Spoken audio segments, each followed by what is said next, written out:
Bismillahirrahmanirrahim. Assalamualaikum warahmatullahi wabarakatuh. Innal hamdalillah nahmaduhu wa nasta'inuhu wa nastaghfiruh wa na'udzu billahi min shururi anfusina wa min sayyiati a'malina. May yahdihillahu fala mudilla lahu wa may yudlil fala hadiya lahu. Asyhadu an la ilaha illallah wahdahu la syarika lahu wa asyhadu anna Muhammadan abduhu wa rasuluh sallallahu alaihi wa ala alihi wa sahbihi wa man tabi'ahum bi ihsan wa sallama taslima amma ba'd. Hadirin jamaah sekalian yang dimuliakan Allah, kembali kita baca hadis-hadis Nabi sallallahu alaihi wasallam dalam kitab kita Riyadhus Shalihin, masih tentang keutamaan salat malam, masuki hadis yang ke-1184. Ya. Jemaah sekalian yang dimuliakan Allah,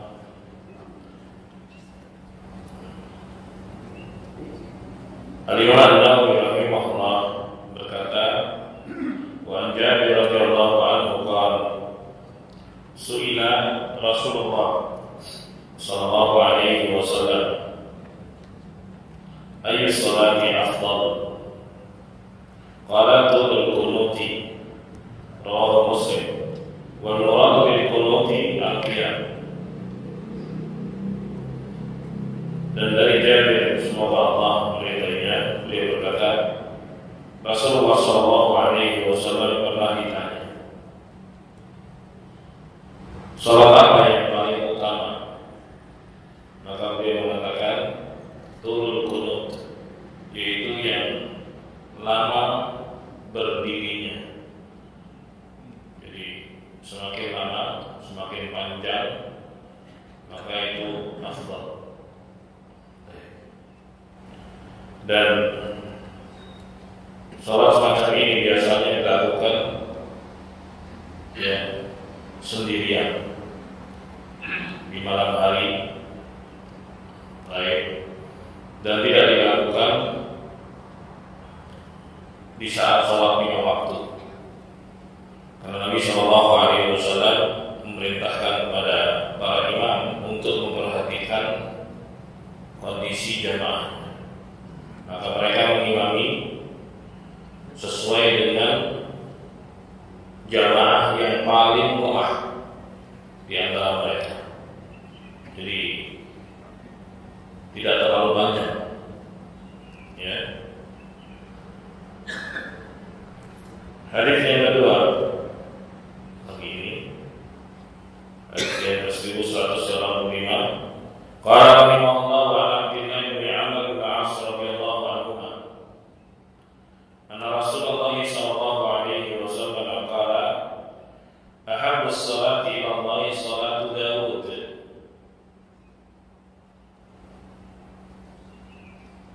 Kata Rasulullah sallallahu alaihi wasallam, salat yang paling dicintai Allah adalah salatnya Nabi Daud. Wa ahabbus siyami ila Allah siyamu Daud. Dan puasa yang paling dicintai Allah adalah puasa Daud. Bagaimana penjelasannya? Karena yanamu nisfal lail.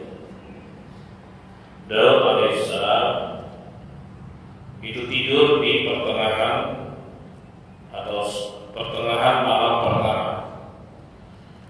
Jadi kalau kita aplikasikan ke waktu kita, ya, 10 jam setengah, dari jam 6 sampai setengah 5, kira-kira begitu ya, plus minus, untuk memudahkan perhitungan. Ya, kalau dibagi 2 berarti 5 jam seperempat. Jadi istirahatnya itu sampai jam 11:04, itu istirahatnya. Baik, kan di separuh malam pertama itu kan ada sholat ada sholat maghrib, ada sholat isya, kepotong itu. Nah setelah sholat isya istirahat, gitu. Langsung istirahat. Nah bangun tuh jam 11.04, pas kan separuh bangun. Baik. Lalu kata Nabi Sallallahu Alaihi Wasallam, wa yaqumu thulutsan. Kemudian dipakai sholat malam itu sepertiga malam. Kalau sepertiga malam itu 3 jam setengah. Ya,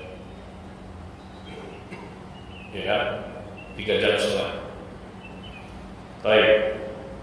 Jadi 11/4 sejak itu plus 3 jam setengah sampai jam berapa? Jam 2.45. Ya, atau 3/4. Oke.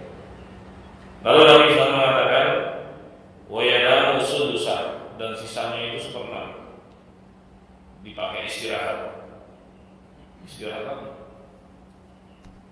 Gitu. Jadi dengan cara seperti itu ketika subuh dalam kondisi fresh, jadi habis isya istirahat, kemudian bangun di pertengahan malam, ya kira-kira jam 11-an 1/4 tadi, kemudian sholat sampai jam 2.04, jam 2.45, kemudian sisanya sampai subuh itu istirahat, kemudian bangun subuh. Kebablasan. Bisa begitu. Kalau dilatih, insya Allah enggak. Ya. Nah ini kan kalau kita mau aplikasikan gitu dengan petunjuk-petunjuk tadi, tentunya untuk memulainya ya butuh pembiasaan, ya kan? Butuh pembiasaan. Sudah terbiasa, sudah jalan. Kayak gitu modelnya. Tapi ini pilihan, karena Nabi SAW mengatakan sholat yang paling utama adalah sholat Nabi Daud alaihissalam. Sholat sunnah yang dimaksud di sini ya. Itu pilihan, artinya ya bisa dipakai, bisa enggak. Tapi kalau pengen dapat yang paling utama, begitu caranya dari sisi waktu. Ya. Baik. Kemudian kata Nabi Sallallahu Alaihi Wasallam,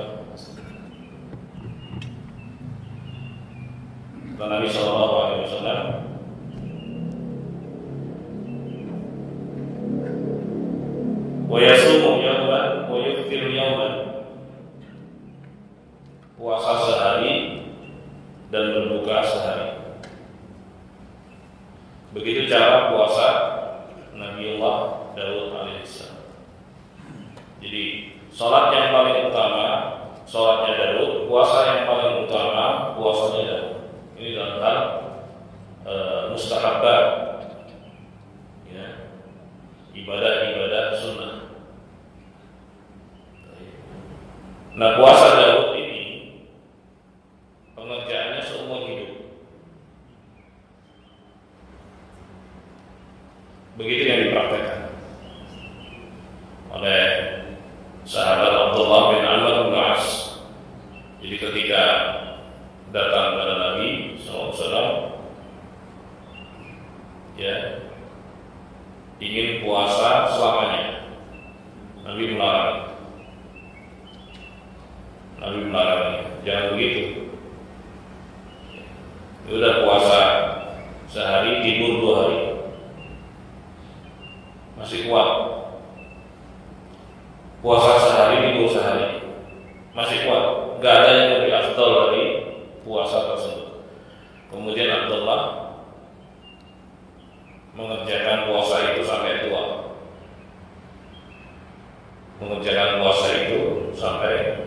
Dan ketika beranjak tua, dia merasa ada sedikit penyesalan karena ternyata mengerjakannya itu berat.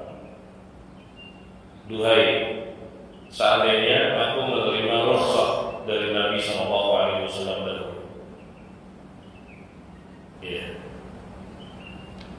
Jamaah sekalian yang dimuliakan Allah, jadi dari sini ya, menunjukkan bahwa pengerjaan puasa Daud itu ya seterusnya. Pengerjaan puasa Daud itu seterusnya dengan tekad yang kuat seorang menjadi seumur hidup. Kalau puasa Senin Kamis, ya artinya kalau nggak mampu puasa itu kan keren gitu, afdol kan. Baik, puasa Daud. Lagi puasa iya nih, lagi puasa Daud, hebat. Padahal cuma sepekan. Ya artinya kalau nggak kuat, nggak usah lah bilang puasa Daud gitu, ya kan? Ada puasa Senin Kamis gitu kan, itu aja udah berapa? 8 hari. Ya kalau sebulan. Kan sebulan 4 pekan, Senin Kamis 8 hari. Kemudian ada puasa lagi 3 hari di pertengahan bulan masih ada. Nah kalau puasa Daud itu begitulah yang dilakukan oleh sahabat Abdullah bin Amr sampai tua. Begitu terus, puasa enggak, terus begitu. Nah putus. Ini kalau saya puasa Daud ini, ternyata besoknya udah enggak lagi, seminggu atau sepekan enggak begitu lah. Ya, memang kelihatannya wah hebat, masya Allah. Jangan cari itu, karena memang untuk melaksanakannya sampai seterusnya, sampai tua. Ya, nah itu puasa Daud, puasa yang paling afdal. Jadi kalau belum sampai level itu, masih banyak puasa-puasa sunnah dikerjakan. Nah, hadis riwayat Bukhari Muslim. Jadi begitu ya jemaah. Poin yang ingin diangkat oleh Imam An-Nawawi rahimahullah adalah cara sholat yang paling afdal dari sisi waktunya. Ya, sampai pertengahan malam istirahat, kemudian bangun, digunakan untuk sholat sepertiganya, 3 jam setengah menurut waktu kita di Indonesia. Kemudian sisanya digunakan untuk istirahat. Begitu bangun subuh dalam keadaan fresh. Begitu. Qala rahimahullah wa an Jabir radhiyallahu anhu qala sami'tu Rasulullah sallallahu alaihi wasallam yaqulu inna fil laili lasa'atan la yuwafiquha rajulun muslimun yas'alu Allah ta'ala khairan min amri dunya wal akhirah illa a'tahu iyyah wa dhalika kull lailah. Kata Rasulullah sallallahu alaihi wasallam, sesungguhnya di malam hari ada satu waktu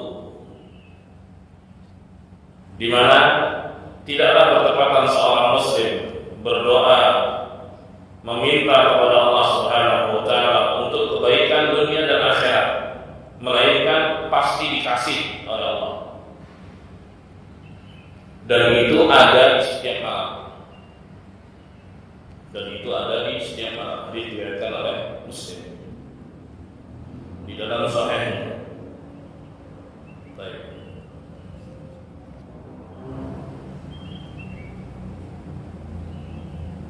Dan waktu tersebut tidak disebutkan, ya, secara pasti. Jadi hanya Allah Subhanahu wa taala yang tahu. Akan tetapi Rasulullah sallallahu alaihi wasallam mengabarkan kepada kita agar kita bersungguh-sungguh untuk mencarinya. Ya. Sebagaimana juga ada waktu tertentu di hari Jumat. Ya. Jika seorang hamba berdoa bertepatan dengan waktu tersebut, pasti dikabulkan oleh Allah Subhanahu wa taala. Nah, walaupun banyak sekali pendapat yang menyebutkannya, ada 2 waktu yang sangat diharapkan karena dalilnya kuat, yaitu di saat kehadiran imam, ya, sampai sholat Jumat itu selesai. Sampai sholat Jumat itu selesai. Dan yang kedua, di penghujung hari Jumat, sore hari, menjelang maghrib kedua. Nah, adapun yang di malam hari adalah sepertiga malam terakhir. Sepertiga malam terakhir. Kalau Allah Subhanahu wa taala turun ke langit dunia dan mengatakan, siapa yang berdoa kepadaku pasti aku kabulkan, siapa yang meminta kepadaku pasti aku beri, dan siapa yang memohon ampunan kepadaku pasti aku ampuni. Dan itu di sepertiga malam terakhir. Baik, jemaah sekalian yang dimuliakan Allah,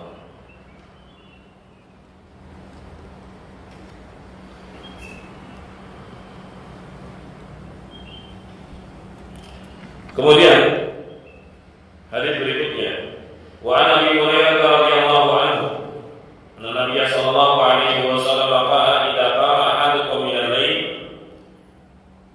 falyastati bis salata bi rak'atayn khafifatain.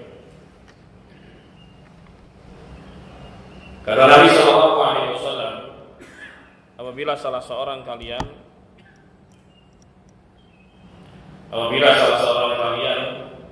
bangun malam, ya, untuk melaksanakan qiyamul lail, hendaknya dia buka dengan 2 rakaat ringan. Nah, itu sunnahnya bagi orang yang ingin melaksanakan qiyamul lail untuk membuka sholatnya dengan 2 rakaat ringan. Ya, ringan, tidak panjang.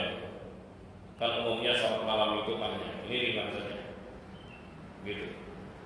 Karena kan butuh pemanasan. Bangun tidur kan masih ada lemes-lemesnya, begitu butuh masih lemes-lemes sedikit. Begitu ada gerakan-gerakan, nah itu mulai. Nah itu maksudnya, untuk persiapan diri lebih khusyuk lagi di dalam sholat. Nah itu yang dimaksud dengan 2 rakaat ringan, baru kemudian dia sholat lebih panjang lagi. Qala rahimahullah an Aisyah radhiyallahu anha qalat kana Rasulullah sallallahu alaihi wasallam idza qama min al-laili iftataha salatahu bi rak'atayn khafifatayn, rawahu Muslim. Kalau tadi dalam bentuk sabda yang berisi petunjuk, ya, kalau hendak sholat malam dibuka dengan 2 rakaat ringan. Kalau ini praktek disaksikan oleh Aisyah radhiyallahu anha bahwa dahulu Rasulullah sallallahu alaihi wasallam jika sholat malam, ya, beliau buka dengan 2 rakaat ringan saja, baru kemudian beliau sholat lebih lama daripada sebelumnya. Qala wa anna radhiyallahu anha qalat kana Rasulullah sallallahu alaihi wasallam idza fatathu as-salatu min al-laili min waj'in aw ghairi shalla min an-nahari 12 rak'ah, rawahu Muslim. Dari Aisyah semoga Allah meridainya, dia mengatakan adalah Rasulullah sallallahu alaihi wasallam apabila terluput dari sholat malam, apakah karena sakit atau selainnya, itu manusiawi ya. Kadang-kadang ada sakit, kadang-kadang sibuk atau macam-macam gitu kan. Jadi akhirnya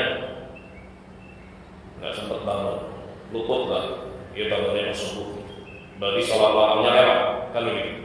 Nah, jika Nabi Shallallahu Alaihi Wasallam mengalami hal ini, ya, kok Nabi bisa sih luput? Ya bisa aja, karena beliau adalah teladan agar umatnya yang terluput bisa meniru beliau apa yang dilakukan oleh beliau Shallallahu Alaihi Wasallam. Itu fungsinya. Baik. Nah, jika beliau terluput dari sholat malam dengan sebab apapun, entah itu sakit dan sebagainya, maka beliau sholat di siang hari 12 rakaat genap. Jadi bukan witir. Kalau witir itu malam, kalau siang itu genap. Bagaimana kalau 2 nggak apa-apa, 4 boleh, 6 silakan. Ya. Tapi beliau sholat itu 12 genap, bukan witir, bukan ganjil. Jadi kalau pas terluput dari sholat malam, kemudian dikerjakannya di siang hari dengan jumlah genap, gitu ya. Terus gimana kalau dibarengin dengan duha? Ini gak apa? Ya, diniatin duha. Jadi karena sama-sama sholat sunnah, maka dua niat sekaligus dalam satu aktivitas itu dibenarkan. Nah, coba sekalian yang dimuliakan Allah. Wa an Umar ibn al-Khattab radhiyallahu anhu qala Rasulullah sallallahu alaihi wasallam man nama an hizbihi aw an shay'in minhu fa qara'ahu fima baina salat al-fajr wa salat al-dhuhr kutiba lahu ka'annama qara'ahu min al-layl. Rawahu Muslim. Dari Umar bin Khattab, semoga Allah meridainya, beliau berkata, Rasulullah sallallahu alaihi wasallam bersabda, ya, barang siapa yang tertidur, ya enggak sempat sholat malam, kemudian dia kerjakan di antara sholat subuh sampai sholat zuhur, antara sholat subuh sampai sholat zuhur, artinya itu di waktu duha ya, artinya di waktu duha. Jadi enggak sempat sholat malam, dikerjakannya di siang hari, dan siang itu, kalau siang itu kan mulai subuh sampai maghrib, tapi Nabi membatasi pengerjaannya adalah antara subuh sampai zuhur. Jadi waktu duha di situ. Jadi luput dari sholat malam dikerjakannya di waktu duha. Ya, kutiba lahu ka'annama qara'ahu min al-lail. Ya, maka dituliskan untuknya seakan-akan dia sholat malam. Gantinya di situ. Ya, akan tapi jumlahnya apa? Genap. Berdasarkan hadis sebelumnya. Jadi yang terbiasa melaksanakan sholat malam kemudian kesiangan, nggak sempat sholat malam, silakan dikerjakan di siang hari. Qala hadis berikutnya. Wa Nabi Hurairah radhiyallahu anhu qala Rasulullah sallallahu alaihi wasallam rahimallahu rajulan qama min al-lail fa shalla wa ayqadha imra'atan fa in abat nadha fi wajhiha al-ma'. Dari Abu Hurairah semoga Allah meridainya, beliau berkata, Rasulullah sallallahu alaihi wasallam bersabda, Allah Subhanahu wa taala merahmati seorang yang bangun di malam hari, kemudian sholat malam, dan dia bangunkan istrinya untuk sholat malam. Kalau istrinya menolak, mungkin lagi anak tidur gitu, dia cipratin dengan air di wajahnya, cepret gitu. Ya Rasulullah juga cipratin.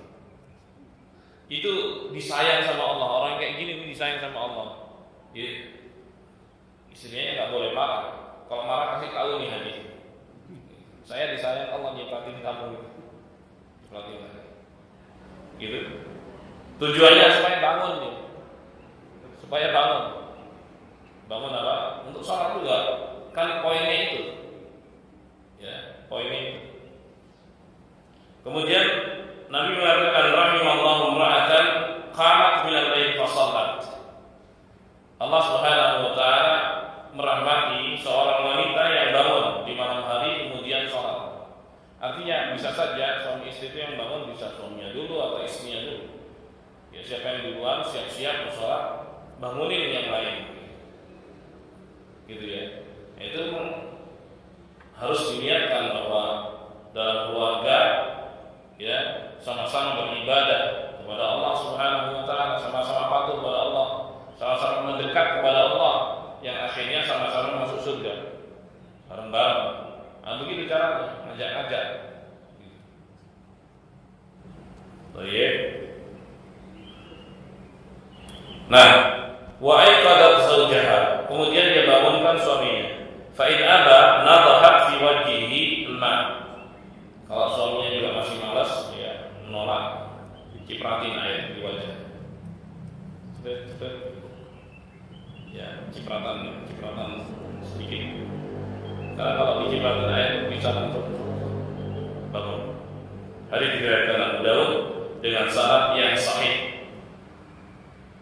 Ya, ini anjuran untuk saling membangunkan. Apakah ini hanya berlaku pada suami istri saja? Tidak, kepada anak pun demikian. Ya, kepada anak pun demikian. Terus gimana kalau anak dengan bapaknya? Apakah dicepretin ke dalam? Jadi bangunin malam-malam. Anak sama bapaknya ya. Beda karena nasnya di sini antara suami dengan istri. Begitu jalan. Baik. Qala wa Nabi Sa'id al-Khudri radhiyallahu anhu. Qala Rasulullah sallallahu alaihi wasallam idza ayqadha ar-rajulu ahlahu min al-layl fa shallaya aw shalla rak'atayn jami'an kutiba min adh-dhakirin wa adh-dhakirat. Rawahu Abu Daud bi isnad sahih. Dari Abu Hurairah dan Abu Sa'id al-Khudri semoga Allah meridai keduanya, mereka mengatakan Rasulullah sallallahu alaihi wasallam bersabda, apabila seorang membangunkan keluarganya atau istrinya untuk sholat malam, kemudian mereka berdua sholat malam. Ini berdua sholat malam. Ya, berdua sholat malam. Bersama-sama, nggak sendiri-sendiri, bersama-sama. Nah, itu indah ya. Maka ditulis, ya, mereka tergolong adz-dzakirin wa adz-dzakirat, orang-orang yang tak lalai, orang-orang yang selalu ingat kepada Allah Subhanahu wa taala. Kalau di saat-saat umumnya manusia lalai, mereka ingat. Dan kondisi manusia lalai itu ketika tidur malam, istirahat. Itu kan kondisi yang lelah, lalai, ya, kondisi nyaman gitu. Tapi ketika mampu untuk bangun kemudian bersama-sama sholat, ya, maka mereka akan digolongkan oleh Allah Subhanahu wa taala kepada golongan orang-orang yang selalu ingat kepada Allah Subhanahu wa taala. Masyaallah.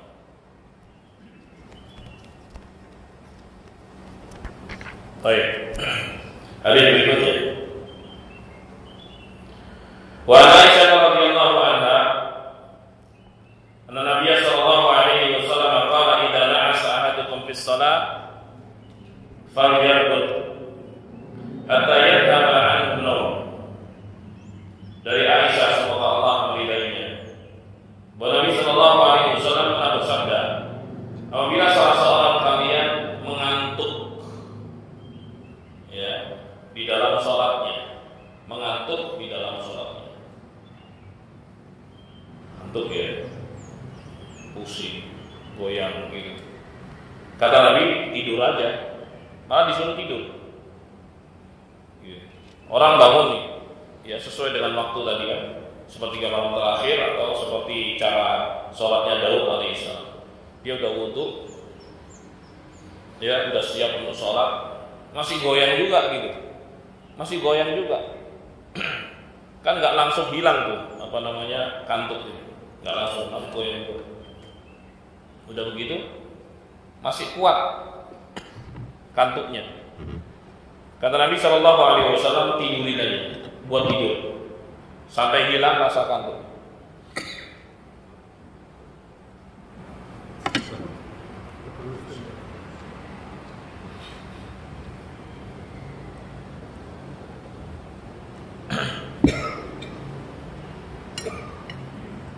Alhamdulillah. Jadi sampai hilang rasa kantuknya. Ya, jangan dipaksa. Jangan dipaksa. Begitu pula pas sholat berjamaah tarawih misalnya, ya, itu ngantuk banget kadang-kadang sebagian jamaah. Ya udah tidur, istirahat, nanti dia terlanjutkan lagi. Betul-betul sampai hilang kantuknya. Artinya jangan sampai nanti salah doa. Kadang-kadang gara ngantuk, ya, seorang bisa salah doa. Yang mestinya dia mendoakan kebaikan untuk dirinya, tapi tapi dia mendoakan keburukan untuk dirinya, waliyadzubillah, gara-gara ngantuknya tersebut. Ya, baik. Maka jangan sholat ketika ngantuk, karena nggak akan merasakan lezatnya sholat, nggak akan merasakan lezatnya sholat. Ya bahkan kadang-kadang tertidur di dalam sholat. Pas lagi sujud terus orang-orang udah pada bangun dia masih sujud. Dan itu terjadi. Ya. Maka Nabi Shallallahu Alaihi Wasallam mengingatkan yang ngantuk dari kalian di saat sholat bikin tidur, artinya dia udah keluar dari barisan istirahat. Kalau misalnya sholat sendirian tidur, kemudian pakai waker gitu, ya paling sesaat gitu, entah itu setengah jam atau sejam gitu, sampai betul-betul obatnya itu. Fa inna ahadakum idza shalla wa huwa na'is la'allahu yadhhabu yastaghfir fa yasubba nafsah. Kalau kalian memaksakan sholat dalam keadaan ngantuk, bisa saja kalian inginnya memohon ampunan kepada Allah, tapi justru mencela dirinya sendiri. Isinya adalah doa-doa yang merugikan dirinya sendiri. Maka jangan sampai itu terjadi. Sebab terjadi akan rugi. Tidak, kalau pas ngantuk tidur, setelah hilang ngantuknya lanjutkan lagi. Hadis diriwayatkan oleh Muslim, Bukhari dan Muslim. Qala rahimahullah, wa Abi Hurairah radhiyallahu anhu qala qala Rasulullah sallallahu alaihi wasallam, idza qama ahadukum min al-laili fastajaba al-Qur'anu ala lisanihi falam yadri ma yaqulu falyattaji'. Rawahu Muslim. Apabila salah seorang kalian salat malam kemudian bacaan Qur'annya itu belepotan, ya karena ngantuk. Jadi apa yang tadi baca gitu? Belepotan. Dia enggak ngerti bacaannya. Falam yadri ma yaqul, sampai dia enggak sadar apa yang terucap. Enggak sadar apa yang terucap. Baik itu bacaan Quran ketika rukuk, bacaan sujud, itu enggak sadar. Udah ya kabur gitu ya. Fa yataji, bikin tidur aja. Jadi ini di antara solusi yang diberikan Nabi kita Muhammad SAW tentang liku-liku ketika seorang melaksanakan sholat malam. Pasti akan mengalami hal-hal semacam ini. Jadi ada solusinya masing-masing. Ya kalau kesiangan atau nggak sempat sholat malam, ya kerjaannya siang hari. Kalau pas ngantuk sholat malam, ya tidurin dulu. Kemudian kalau ingin mendapatkan waktu yang terbaik, ya seperti sholatnya Nabi Daud alaihissalam. Kalau ingin dapat waktu yang utama, ya sepertiga malam terakhir. Jadi sudah diatur oleh Nabi kita Muhammad SAW teknis pelaksanaannya. Nah, baik, dengan demikian selesai bab keutamaan qiyamul lail. Sekarang kita masuk bab berikutnya. Qala rahimahullah, bab istihbab qiyam Ramadan wa huwa tarawih. Bab disunahkannya salat malam di bulan Ramadan, yaitu salat tarawih. Ini nggak lama lagi kita masuk bulan Ramadan ya, sekira 2 bulanan ya. Dan tentunya kita mohon pada Allah Subhanahu Wa Taala agar Allah menyampaikan kita ketemu kembali dengan bulan Ramadan. Amin. Amin. Dan bisa berbuat banyak ya, memanfaatkan musim-musim kebaikan itu dengan ibadah, dan kita berharap Allah memberikan kemudahan itu kepada kita semua. Amin ya rabbal alamin. Qala Nabi Hurairah radhiyallahu anhu anna Rasulullah sallallahu alaihi wasallam qala man qama Ramadan imanan wa ihtisaban ghufira lahu ma taqaddama min dhanbi. Kata Nabi sallallahu alaihi wasallam, barang siapa yang sholat malam di bulan Ramadan dengan penuh keimanan dan berharap pahala dari Allah Subhanahu wa Ta'ala, maka dosa-dosa yang lalu diampuni oleh Allah Subhanahu wa Ta'ala. Hadis diriwayatkan Bukhari Muslim. Ya. dengan penuh keimanan, artinya dia tahu itu perintah dan anjuran dari Allah Subhanahu wa taala. Ya, maka dia kerjakan karena Allah, itu maksudnya. Wahtisaban, dan dia berharap pahala dari Allah. Jadi berharap pahala dari Allah tidak mengurangi keikhlasan. Itulah ikhlas sungguhnya. Yang menghilangkan keikhlasan itu ketika harapan-harapan itu ya diharapkan dari manusia. Apakah itu pujian atau itu materi, itu bisa mengurangi keikhlasan. Kalau harapannya kepada Allah Subhanahu wa taala, itulah ikhlas sungguhnya, karena kita diperintah untuk memurnikan ibadah hanya untuk Allah. Ya, baik itu pujian-pujian melalui ucapan kita dan gerakan kita. Salat pujian-pujian kepada Allah, sanjungan-sanjungan kepada Allah melalui ucapan dan gerakan, rukuk, sujud. Itu pujian dan sanjungan kepada Allah, gerakan. Kemudian bacaan-bacaan tasbih dan seterusnya. Oke. Nah, yang kedua adalah harapan-harapan itu. Tentunya dalam salat kita berharap kepada Allah kebaikan-kebaikan yang akan kita terima di akhirat kelak. Maka ibadah kita semacam ini murni hanya untuk Allah Subhanahu wa taala, itulah yang diperintahkan. Wa ma umiru illa liya'budullaha mukhlishina lahu-d-din. Mereka tidak diperintah melainkan agar mereka memurnikan ibadahnya, memurnikan amalannya hanya untuk Allah. Itulah ikhlas. Mana ikhlas adalah memurnikan ibadah hanya untuk Allah, tidak ada motif-motif lain. Ya, betul-betul karena Allah yang perintahkan, maka kita kerjakan karena. Kemudian kita berharap balasan yang baik darinya, karena Allah Subhanahu wa taala menjanjikan itu. Seperti dalam hal ini, Nabi mengatakan siapa yang salat malam di bulan Ramadan dengan penuh keimanan dan dia berharap pahala dari Allah Subhanahu wa taala, maka dosa-dosanya diampuni oleh Allah Subhanahu wa taala. Kemudian wa anhu, dan juga dari Abu Hurairah, kana Rasulullah sallallahu alaihi wasallam yuraddidu fi qiyami Ramadan min ghairi an ya'murahum fihi bi'asimatin.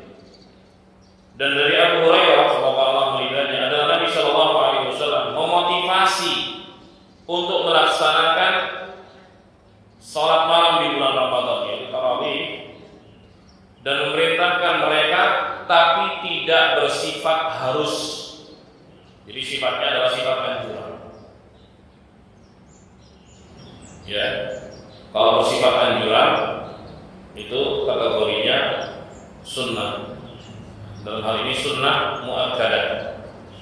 Ya, tidak sampai kepada hukum wajib, tidak sampai kepada hukum wajib.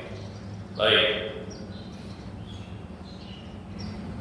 Fayaqulu, beliau mengatakan, man qama Ramadan imanan wa ihtisaban ghufira lahu ma taqaddama min dhanbi. Barang siapa yang salat malam di bulan Ramadan dengan penuh keimanan dan berharap pahala dari Allah Subhanahu wa taala, maka dosa-dosanya yang lalu diampuni oleh Allah Subhanahu wa taala. Begitu. Hadis diriwayatkan oleh Muslim.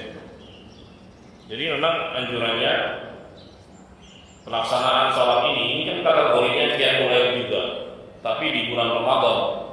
Kalau umumnya sholat yang terbaik, sholat sunnah yang terbaik itu di rumah.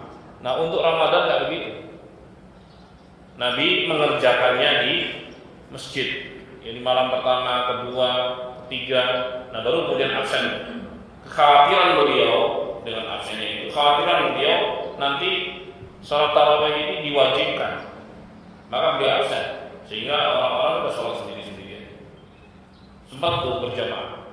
Jadi sholat malam di bulan Ramadan, sholat tarawih berjamaah, ya, itu dicontohkan Nabi Muhammad SAW bersama-sama. Nah, karena beliau khawatir nanti akan diwajibkan oleh Allah Subhanahu wa taala, karena ayat-ayat Al-Quran masih turun, wahyu masih turun, maka beliau absen. Beliau khawatir membebani umatnya sampai beliau wafat. Jadi sholat tarawih itu sendiri-sendiri. Terus di masa Abu Bakar sendiri-sendiri. Kemudian di masa Umar. Nah, ketika Umar berjalan bersama asistennya waktu itu Umar sebagai khalifah, Kemudian Umar berinisiatif ya untuk menghidupkan kembali, bukan Umar yang bikin, tapi Umar menghidupkan kembali apa yang dahulu pernah dikerjakan oleh Rasulullah SAW. Maka beliau menunjuk Ubay bin Ka'ab radhiyallahu anhu menjadi imam. Jadi ketika melihat di masjid itu sholat sendiri, hidupin aja lah. Toh juga wahyu sudah terputus, artinya sudah komplit Islam. Gak akan pernah lagi ada perubahan hukum, ya, dari sunnah menjadi wajib, enggak ada lagi. Kemudian dihidupkan oleh Umar bin Khattab radhiyallahu anhu dengan menunjuk Ubay bin Ka'ab menjadi imam sholat tarawih berjamaah, dan itu sampai sekarang. Ya, dan itu sampai sekarang. Baik. Terus gimana kalau perempuan? Ya kan? Ini pertanyaan kan? Bagaimana dengan perempuan? Sholat fardu, ya, berjamaah di masjid itu merupakan kewajiban bagi laki-laki. Kewajiban bagi laki-laki. Kalau perempuan enggak. Perempuan bahkan yang afdal itu di rumah untuk sholat fardu. Yang afdal di rumah. Itu yang jadi imam Rasulullah. Ya, dan masjidnya di Masjid Nabawi. Beliau bilang apa? Buyutuhunna khairul lahun. Rumah-rumah mereka lebih baik untuk mereka. Jadi untuk wanita sholat fardu saja yang afdal di rumah. Padahal absen dari jamaah sholat di mana imamnya adalah Rasulullah, masjidnya Masjid Nabawi. Kenapa dari Masjid Nabawi? Dia kan lebih baik 1000 kali daripada masjid-masjid yang lain. Tapi tetap Rasulullah mengatakan bagi wanita lebih baik sholat di rumah. Tapi kalau mau ke masjid silakan, jangan dilarang. Tapi tetap yang lebih baik di rumah. Nah, bagaimana dengan tarawih? Tarawih itu di bawah derajatnya dari sholat 5 waktu. Maka mereka yang afdal tetap di rumah untuk mengerjakan. Kalau mau ke masjid silakan saja. Tapi yang afdal tetap di rumah. Nah, dengan demikian selesai satu bab lagi. Walhamdulillahirabbil alamin. Sudah jam 5.50. On time. Silakan yang bertanya. Ya, belakang. Terus siapa lagi? Ya, satu lagi. Yang mau tanya? Belakang. Silakan Pak. Belakang. Ya. Biasanya pernah tanya. Ayo, silakan. Ayo, silakan.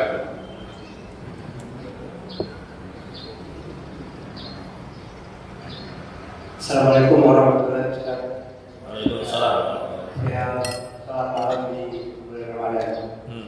Kita biasanya sudah taraweh terus di hari-hari kita ada yang mulai lagi Ustaz sebelum sahur.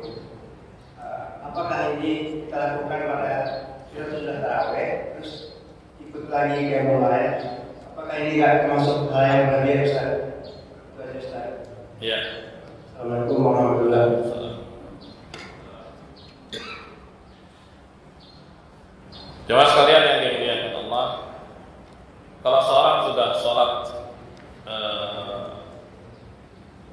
bersama imam, sholat tarawih bersama imam sampai selesai, ya, maka kata Rasulullah kutiba lahu qiyamul lailah, sudah dituliskan untuknya sholat semalam suntuk. Jadi pahalanya sudah dapat tuh, ya, sholat bersama imam sampai selesai, maka dia dapat pahala sholat semalam suntuk. Selesai. Jadi memang yang afdal ketika seorang berjamaah tarawih ikuti imamnya sampai selesai. Memang ada silang pendapat tentang jumlah rakaatnya, ada yang begini begitu, ada yang cuma 11, ada yang cuma ada yang 23 dan seterusnya. Maka pendapat yang rajih yang saya pegang bahwa sholat sunnah di bulan Ramadan itu termasuk sholat sunnah mutlaqah, ya, yang tanpa batas jumlah rakaatnya. tanpa batas jumlah rakaatnya, sehingga mau sholat 11 atau 23 ya ikuti aja imamnya sampai selesai, maka dituliskan untuknya pahala sholat semalam suntuk begitu. Oke.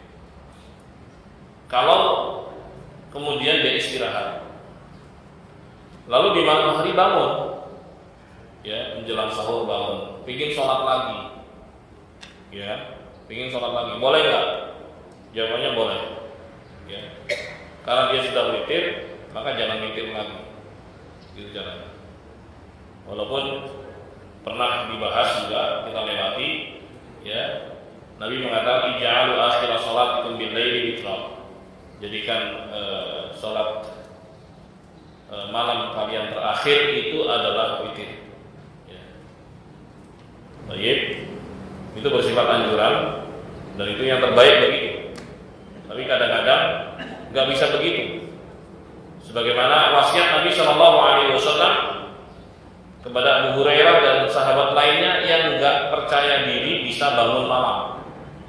Apa yang dilakukan? Witir sebelum tidur. Nah, apakah mereka ini akan selalu nggak bisa bangun malam? Namanya orang hidup kebangun di malam hari itu kadang-kadang bisa aja. Artinya bagi orang yang witir sebelum tidur karena dia nggak pede bangun malam, pas dia bangun malam, bisa nggak dia sholat? Dia pengen gunakan itu. Tadi udah witir sebelum tidur. Jawabannya bisa. Jawabannya bisa. Ya sholat, tapi tidak berjumlah ganjil. Ya. Karena Nabi Shallallahu Alaihi Wasallam dalam satu riwayat juga pernah selesai witir dia sholat 2 rakaat. Selesai witir dia sholat 2 rakaat. Demikian. Allahu a'lam bishawab. Berikutnya silakan.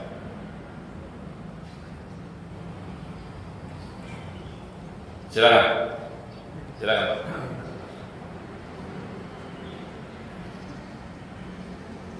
Assalamualaikum. Waalaikumsalam. Di kami ada ya 21.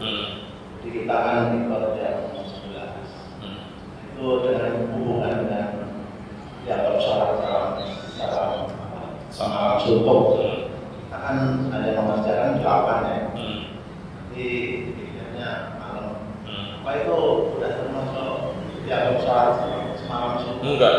Karena Rasulullah mengaitkan man shalla ma'al imami hatta yansharif. Gitu. Siapa yang sholat bersama imam sampai selesai. Sampai selesai. Berarti kalau misalnya di situ 23 ya, 23. Terus pas kita 8 rakaat, dah pulang udah 8 aja gitu.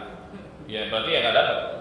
Karena Nabi mengaitkan itu dengan selesainya bersama imam. Jadi harus mencari masjid lain. Enggak mesti juga, ya ikuti aja. Makanya tadi kan kait perbedaan antara 11 dengan 23 itu kan perbedaan jumlah rakaatnya. Ada juga yang mengatakan nggak ada kaitannya dengan jumlah-jumlah itu. Seperti di Haramain sendiri kan 23. Tapi di 10 hari terakhir dia bisa lebih dari itu. Jadi 20 rakaat nanti istirahat jam 11, jam 1 mulai lagi 13 rakaat. Jadi 33 rakaat. Dari situ kita mengetahui bahwa itu angka bukan batasan. Jadi bisa aja. Sekarang orang mau sholat misalnya malam 2 rakaat 1 witir, boleh nggak? Hah? Boleh kan? Ya boleh, nggak ada masalah. Jadi itu bukan batasan, karena dia termasuk sholat sunnah mutlaqah. Nah itu pendapat yang kuat, sehingga ketika kita sholat di masjid manapun, misalnya yang di 11 itu di 11 sampai selesai, maka ditulis untuknya sholat semalam suntuk. Kalau pas sholat di masjid yang diikuti sampai selesai, maka ditulis untuknya sholat semalam suntuk. Gitu. Pernah sebagian tulab, pelajar atau mahasiswa di Madinah, ya, mereka pegang dengan yang 11 gitu kan. Sementara di Masjid Nabawi itu 23. Bubar mereka ketika 8 gitu. Maka saya mengingatkan nggak begitu pelaksanaannya, nggak begitu cara kalian, keliru itu. Sholatlah sama imam sampai selesai, dituliskan untuk kalian sholat semalam suntuk. Begitu. Kita mau witirnya aja bisa. Kenapa? Mau witirnya aja. Ulangi. Oh, nunggu WTP ya?